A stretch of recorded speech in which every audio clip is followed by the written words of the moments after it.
morning, guys. It is the next morning, and after that fire, and I thought I'd show you some of the damage that I didn't show you yesterday because, you know, Chris was coming home, dinner needed to be done, but we are okay. House is okay.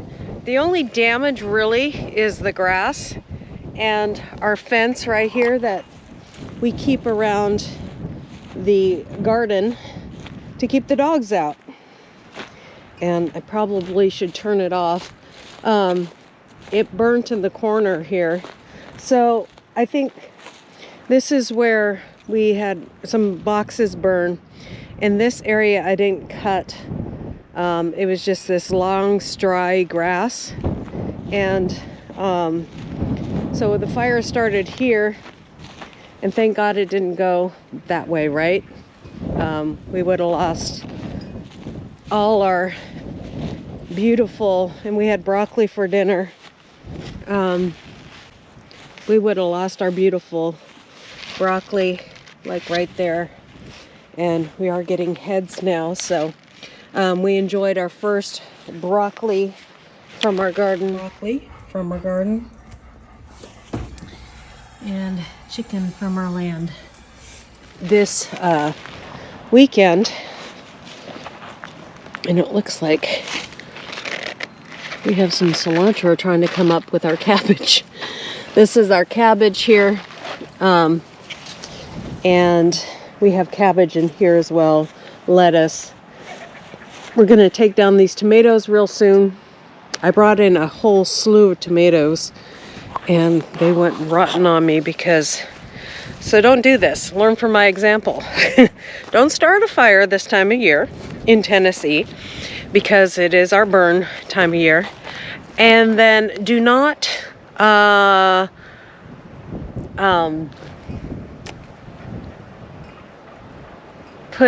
wash your tomatoes in water and then leave the water in the bowl because they will.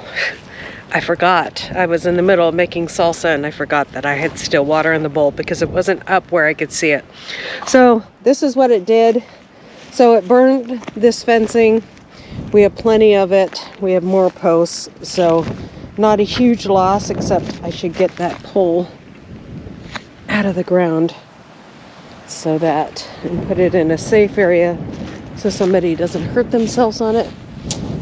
I have some feathers to cut because we have chickens out all the time now. Okay, so this is what happens when you get a brush fire or a fire in your woods. The fire department sends out the forestry guys. Oh man, doesn't the pond look beautiful? So thankful it didn't touch our pond. So it went, you can see the dark lines all the way there. It stopped at the pond area because right before, I mean, it's all fresh green grass. And so it stopped naturally there. So I kept it from going this way. It was going up into this, sorry about the wind. That's why I'm using this camera. It went up into here and tried to set this wood on fire. So I was out there with my many buckets that are out here that already have water in them. And I put this out, and I put I had a hose running over there and put it from running towards the house. And I didn't want any of this to burn because this is future builds for our property. And we didn't want, of course, our farm equipment to burn. And my brother-in-law's farm equipment's over there, so none of that burned. And then, so this is what they do. They dig a huge trench around the fire. And so now we need to fill that back in. And that's how they stop the fire from getting any worse. So they didn't even need to go into our area that we have a deer plot back there. They didn't need to go into that. And this is what the trench looks like. They have a really good fire trencher that they put on a bulldozer. And so you can see the trench that they fill in. And over here as well. So thankful. Yeah, they went to the back of the pond there. That area was burning back there. We really didn't lose a lot. This I'm not worried about because the good grasses will come up. It's burned some of the broom sage down. It will give it area to grow again with the good grasses. So that's, it's the loss of anything that, you know, it running towards my neighbor's properties. There's a creek down there that runs along the backside of our property where our property line is. And so it wouldn't hurt anything that way, but our border is just on the other side of those trees back there. And that would have ran into his property and that wouldn't have been good. So that was my worry. And then our farm equipment getting damaged. That was another big worry of mine. And obviously it was really close to the garden and really close to the house. So I'm thankful I had buckets of water for over here, and I really worked hard hauling buckets of water, which isn't great for the back, right? So although, because we have been working so hard on moving rock around, my back actually doesn't even hurt today, which is amazing. So that's God's grace right there. So he let me have a lesson, but he prepared me for it. So you can see here's the house line, and here's where the fire was running here. And we are 50 feet from the house. So this is where I ran the hose. And we don't have great water pressure out here. So unfortunately, sorry about the wind, this is why we have fires, right? Whew, and it's cold. Got down to 30 degrees last night. Let me get out of the wind and talk to you. Need to grab a bucket, which I think went flying away. Whew. Okay, I'm gonna have to grab a bucket from over here. So, grab a bucket to feed the pigs and get them fed. So, thank God it didn't go anywhere near our pigs or our chickens. The dogs stayed clear of it.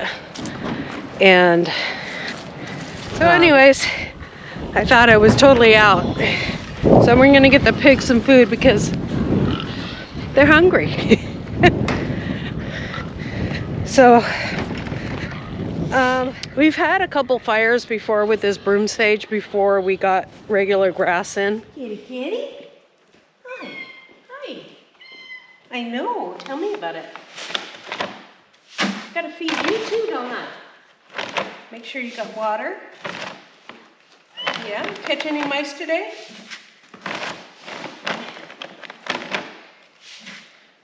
She catches them, kills them, but doesn't eat them. So we'll be walking through and all of a sudden squish. That's fine.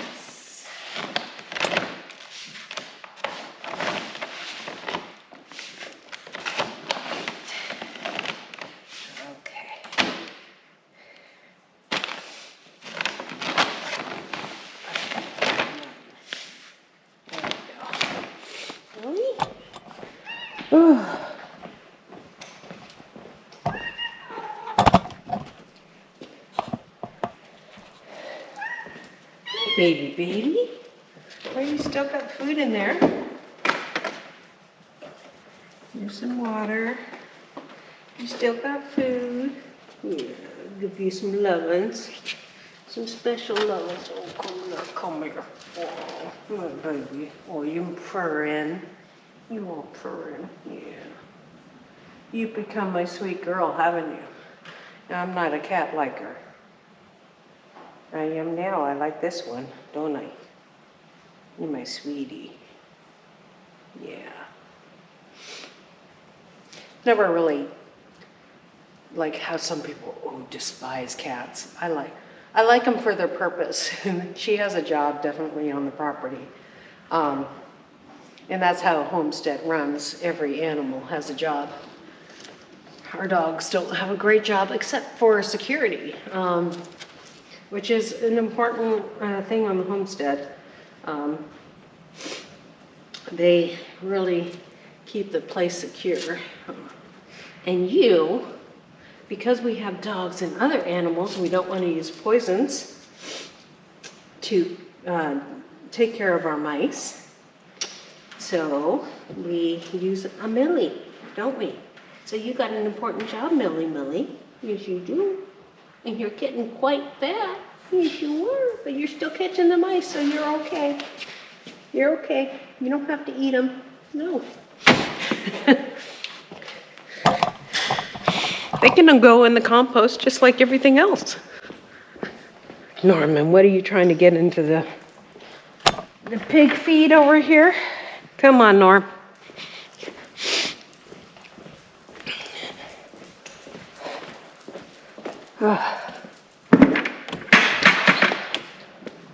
Oh, there's my other bucket, my other feed bucket. It's in front of the house, and that's what happens this time of year.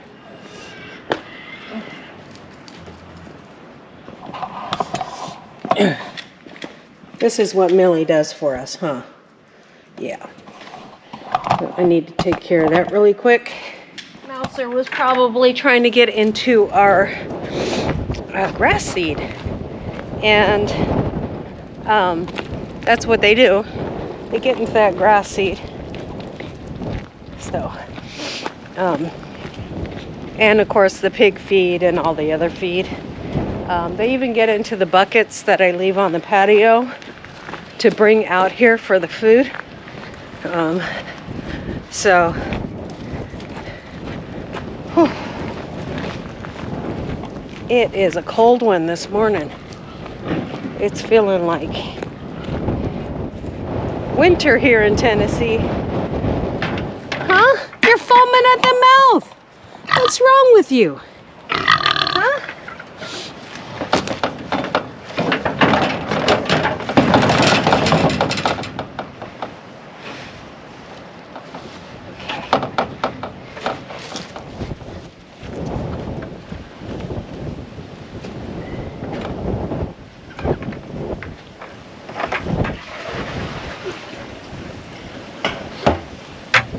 A lot of water from the well yesterday, so that's why I'm filling up their water that way.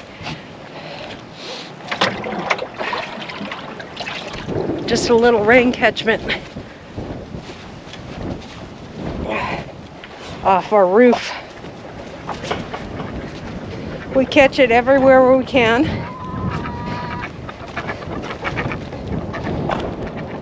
You don't always have to have gutters to have rain catchment. If you have a roof that doesn't have gutters, if you place buckets underneath there, depends on how much you need to water, that's rain catchment too. And that's what we've been doing for a while.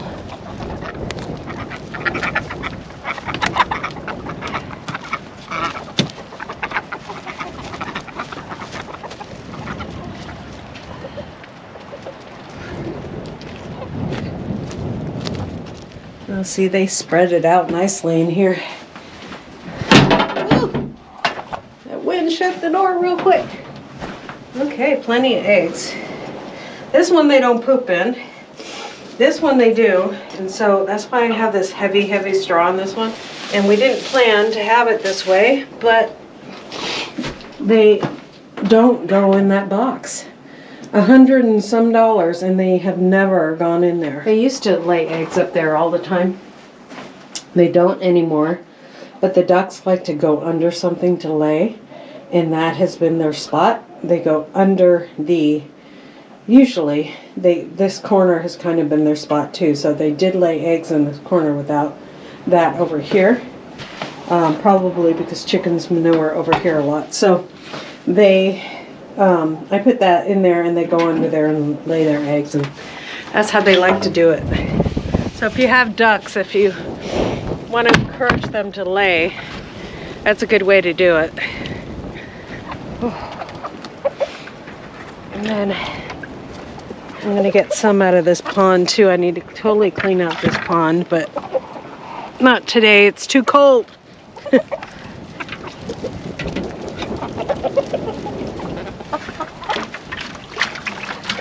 But I'll probably have to do it tomorrow because it's going to start raining.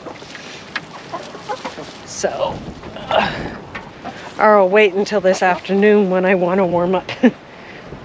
When it's a little warmer out here.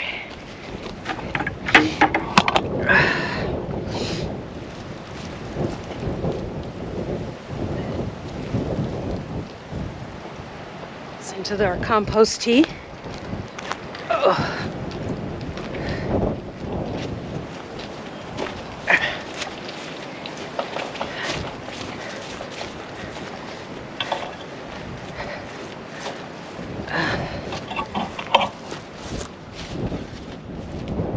Okay, this is where we hold our compost tea.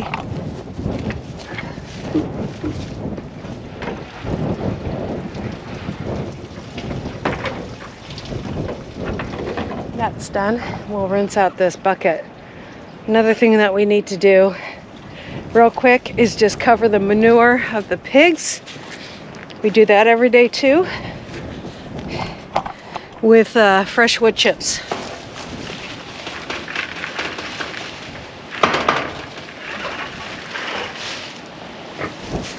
The unnice thing about the pigs is they always poop in the same spot. And so that area becomes really high. Okay, it's not a huge chore because they do it in one spot. And it's really making good compost, mixing the manure with the wood chips.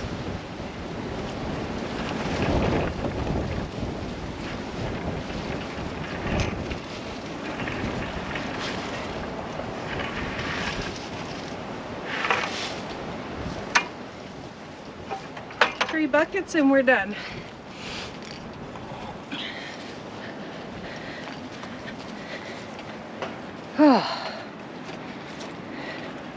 Well, thank God I've been collecting rainwater because it probably saved our farm equipment. We could get a hose from the house to save the front of the house, but that area is so far out that we wouldn't have been able to get to that farm equipment. So I'm thankful for that. I'm thankful for it had rained recently, so it wasn't that bad of a fire. I could stay on top of it. I'm thankful that we had a lot of good grass in the front yard that kept it from going slow or kept it from going really fast. If you watched yesterday's video, you saw it hit the broom sage and just take off in no time as soon as the wind hits it. So I am so thankful for all of those things, and I'm so thankful for our local fire department. So they have been a blessing to us. So God bless you guys, and we'll see you next time here on Hedgehog's Homestead.